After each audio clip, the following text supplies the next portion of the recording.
काल अशब्द है, अस्पर्श है, अरूप है, अव्यय है। इसलिए आंख, नाक, कान, त्वचा का कोई साधन ही नहीं कि काल को जाना जाए। भक्ति ने कहा काल योगेन जर्जरौ, ये काल का संयोग हो गया।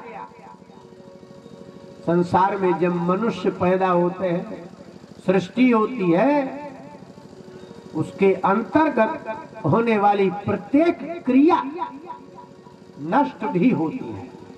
इसलिए ज्ञान और वैराग्य जर्जर कम हो गए। और आप इदानीं शृणु मद्वार्ताम् सच्चित्तस्त्वं तपोधन।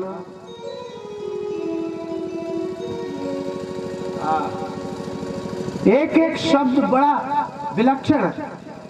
भक्ति ने कहा ज्ञान और वैराग्य की बात छोड़ो, सच्चित्तस्त्वं, तुम सचेतन हो, इसलिए तुम मेरी बात सुन सकते हो। सचित्त, बाकी सब जड़ है। ये जो चलते फिरते आदमी दिख रहे हैं आपको और ये माताएं बहनें दिख रही हैं, ये सचित्त नहीं है। जिसका चित्त, जिसका मन अपने हाथ में होता है उसको कहते हैं सचित्त। जिसकी इंद्रियां अपने हाथ में है वो है सचित्त। इसलिए कहा नारद जी आपको मेरी बात समझ में आ जाएगी, क्योंकि सच्चित्तस्त्वम्, इंद्रियां, चित्त तुम्हारे हाथ में है। और भक्ति और ज्ञान और वैराग्य की बात ही समझ में उसी को आएगी जिसकी इंद्रियां उसके हाथ में होंगी। और जिसके हाथ, नाक का पैर पत्नी के हाथ में, पति के हाथ में, पुत्र के, उसको कुछ कभी समझ में नहीं आता। इसलिए कहा जाता है कि पत्नी से धर्म के विषय में पूछना चाहिए, लेकिन ज्ञान के विषय में नहीं पूछना चाहिए कि ज्ञान लेने जाए वहां कि नहीं। इसलिए दान देना हो तो पत्नी से जरूर पूछो, पुत्र से पूछ लो, लेकिन ज्ञान की बात आए तो बिना पूछे किसी से सत्संग कर लो। इसमें क्या पूछना। सुनाओ। भक्ति ने कहा कि मैं तो द्रविड़ देश में उत्पन्न हुई, इसलिए द्रविड़ देश कहा कि आद्य शंकराचार्य जी से लेकर के आद्य शंकराचार्य हुए, बल्लभाचार्य, रामानुजाचार्य, मध्वाचार्य, निम्बारकाचार्य, ये सब दक्षिण द्रविड़ देश में उत्पन्न हुए हैं। भक्ति के प्रचारक दक्षिण में हुए और भगवान सब उत्तर प्रदेश में हुए। इसलिए सब भक्त दक्षिण से यहाँ आए, भक्ति वहां हुई। गुजरात गई, महाराष्ट्र गई, महाराष्ट्र में भी कुछ भक्ति है। क्वचिन क्वचिन महाराष्ट्र संत तुकाराम, नामदेव इत्यादि कुछ एकाध हुए। और गुजरात गई तो गुजरात में भक्ति है नहीं। मैं वृंदावन आ गई, वृंदावन आई तो मैं नवीन हो गई।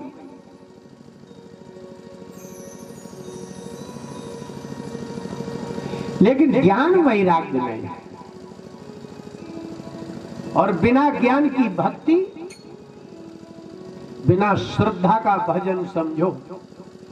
अश्रद्धया हुतम जप्तम, जैसे श्रद्धा के बिना किया गया हवन भस्म के समान होता है, ऐसे ही बिना ज्ञान की हुई भक्ति अस्थिर होती है। इसलिए तो आज हमारे भारत में कभी साईं बाबा का भजन कर रहा है, कोई कबीरदास जी का भजन कर रहा है, कोई किसी का भजन कर रहा है। क्यों? क्योंकि ज्ञान नहीं है। इसलिए जिसने थोड़ा सा चमत्कार दिखा दिया बस वो उसी के भक्त हो गए, क्योंकि ज्ञान नहीं है तो विवेक भी नहीं है। कोई महात्मा आए, बहुत सारी भीड़ देखी, बोले इससे बड़ा कोई सिद्ध है ही नहीं, तो विवेक तो नहीं रहा ना। इसलिए ज्ञान की बिना की भक्ति अस्थिर बुद्धि की होती है। ऐसे आदमी को कभी भी कोई अपना भक्त बना सकता है, कुछ भी भजवा सकता है। इसलिए कहा कि जरठत्वं समायातौ तेन दुखेन दुखिता। वृंदावन में भी ज्ञान वैराग्य वृद्ध हो गए, इस बात से अधिक दुखी हो गए। अब आप प्रयास करो। नारद जी ने कहा, वाह,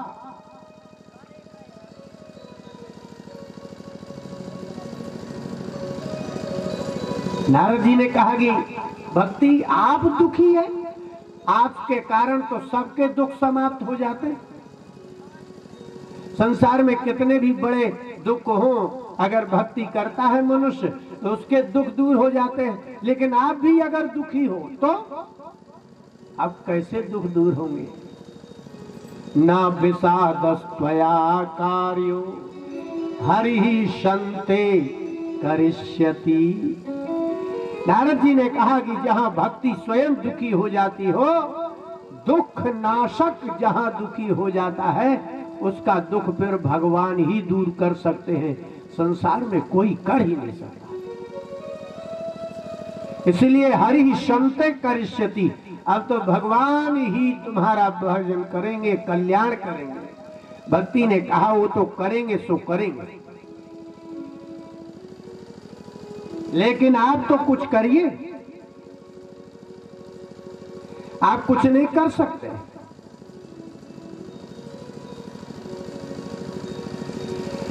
नारद जी ने ऐसा एक प्रक्रिया अपनाई, जैसे जामवंत जी ने हनुमान जी के साथ अपनाई। हनुमान जी को स्मरण दिलाया था कि तुम कैसे हो। ऐसे ही नारद जी ने कहा कि भक्ति सृष्टि के प्रारंभ में तुम्हें कुछ याद है? ने कहा कि नारद जी, जब दुख होता है ना तो कुछ याद नहीं रहता दुख के अलावा, ले आपको नहीं है पता। प्रारंभ में सत्यादि त्रियुगे बोध वैराग्य मुक्ति साधकौ। सतयुग, त्रेता, द्वापर, ये तीन युग में बोध और वैराग्य, ज्ञान और वैराग्य, ये से ही मुक्ति मिलती थी। लेकिन एक दिन की बात बता रहे हैं, तुम्हारा निर्माण किया गया था। चिद्रूपः सदरूपां त्वां ससर्जः। भक्ति चैतन्य स्वरूप, सत्स्वरूप तुम्हारा भगवान ने निर्माण किया, और तुम हाथ जोड़ करके खड़े होकर के बोली, भगवान मैं क्या करूं? ज्ञान दुख में नहीं रहता, तब स्मरण कराया जाता है। भक्ति ने कहा फिर, बोले जब आपने पूछा कि मैं क्या करूं, तो भगवान ने कहा कि तुम जाओ, मद भक्तान पोषयेति च, मेरे भक्तों का पोषण करो। भक्तों का पोषण मनुष्य नहीं करते, भक्ति करती है। भगवान ने कहा कि मद भक्तान पोषयेति च, जाओ भक्ति मेरे भक्तों का पालन पोषण करो। तुमने दो रूप बनाए।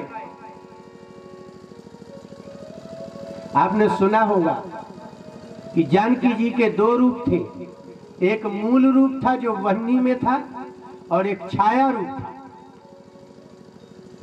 नारद जी ने कहा भक्ति, आपने कहा कि ठीक है हम भक्तों का पालन पोषण करेंगे, लेकिन हमारी सेवा करने वाला कौन है?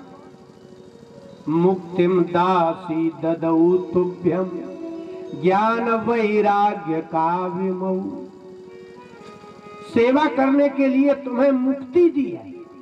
भक्ति की सेवा करती है मुक्ति, दासी है। इसलिए जो भगवान का भक्त भजन करते हैं वो मुक्ति नहीं मांगते, दासी को लेके क्या करेंगे? मुक्ति चाहते नहीं।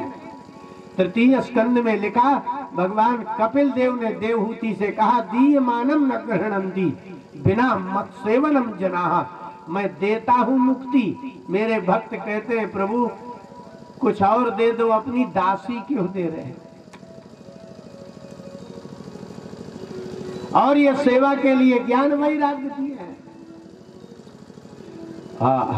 तुमने अपने दो भाग बनाए, दो रूप हुए भक्ति के, दो रूप। अब पोषणम स्वेन रूपेण वैकुंठम त्वम करोषि च। हे भक्ति, तुमने दो स्वरूप बनाए।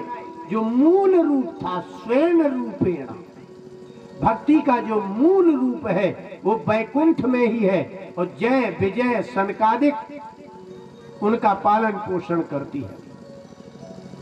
और यहाँ बोले भूमौ भक्त व्यपोषाय छाया रूपम त्वया कृतम। और भक्ति ने एक छाया स्वरूप धारण किया, और उस छाया रूप से वो हम लोगों का पालन पोषण करती है। बोले भक्तवत्सल भगवान की। ये बहुत सूक्ष्म बात हो गई। जो दिव्य भक्ति है, मूल भक्ति है, वो वैकुंठ में है, और वह जय विजय सनकादिक सनत कुमारों की पालन पोषण में लगी है। और मृत्यु लोक में जो नीचे के 7 लोक हैं, और सत्य लोक आदि के जितने भक्त हैं, और पृथ्वी लोक के जो भक्त हैं, तो छाया रूप से भक्ति यहाँ के भक्तों का पालन पोषण करती है। इसलिए आप लोग एक माला करते हो ना, और एक नारियल चढ़ाते हो, तो तुरंत आपकी मनोकामना पूर्ण हो जाती है कि नहीं? क्यों? क्योंकि ये छाया है ना। छाया का फल क्या है? उन्होंने आपने तुरंत कहा कि माता जी मेरा ये काम हो जाएगा, तो ये मैं नारियल चढ़ाऊंगा। तो जो छाया है वो माया की है ना। इसलिए अर्थात भक्ति की एक छाया है माया। इसलिए सकाम भक्तों का कामना के अनुसार जो भगवान की भक्ति करते हैं, उनको तुरंत ये लो नारियल दो और पुत्र ले लो। माया को माया देने में क्या समस्या है? इसलिए जो लोग ऐसी भक्ति करते हैं, उनके लिए छाया रूप से रहती है।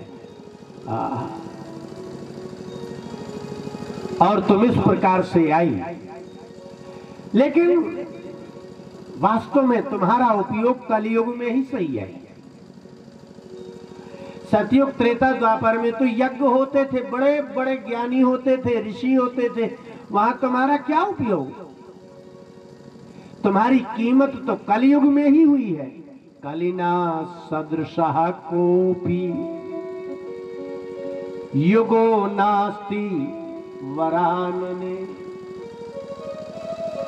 हे वरानना, भक्ति से सुंदर कोई नहीं। इसलिए आपने देखा हो कि भगवान के मंदिरों में कितना सजाया जाता है भगवान को। कलयुग के समान कोई युग है नहीं। कलयुग में ही तुम्हारा सही उपयोग हो रहा है। क्यों? इसलिए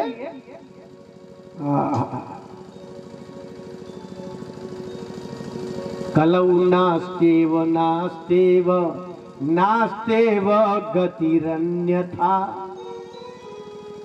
यही तो इसमें सुविधा है। आप भगवान की कीर्तन करिए, बस जो आपको सतयुग आदि में यज्ञ से प्राप्त होता था, इससे मिल जाएगा। भक्ति ने कहा जो भी हो, लेकिन आप तो करिए प्रयास। इसलिए थोड़ी भक्ति का मतलब यही है। जय जय राधा रमण हरि बोल, जय जय राधा रमण हरि बोल, जय राधा रमण हरि बोल, जय जय राधा रमण हरि बोल। चिद्रूपः सदरूपं त्वां ससर्जः। भक्ति चैतन्य स्वरूप सत्स्वरूप तुम्हारा भगवान ने निर्माण किया, और तुम हाथ जोड़ करके खड़े होकर के बोली भगवान मैं क्या करूं? ज्ञान दुख में नहीं रहता तब स्मरण कराया जाता है। भक्ति ने कहा फिर